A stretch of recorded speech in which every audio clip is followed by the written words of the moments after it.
অসম্ভব ট্যালেন্টেড ছিলেন। শঙ্করী প্রসাদ বসু লিখেছেন যে সেই সময়ে কলকাতায় পাওয়া যেত এমন কোনো বই ছিল না যা তিনি পড়েননি, এবং তার বিস্তারিত তালিকাও শঙ্করী প্রসাদ বসু দিয়েছেন।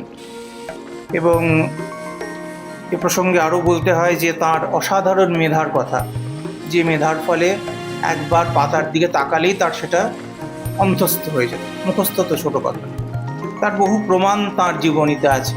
তিনি যখন ছাত্র ছিলেন তখন একবার পরীক্ষার আগে দেখলেন যে জ্যামিতির 2টো চ্যাপ্টার পড়া হয়নি, এক রাত্রের মধ্যে তিনি 2টো চ্যাপ্টার পড়ে ফেলেন।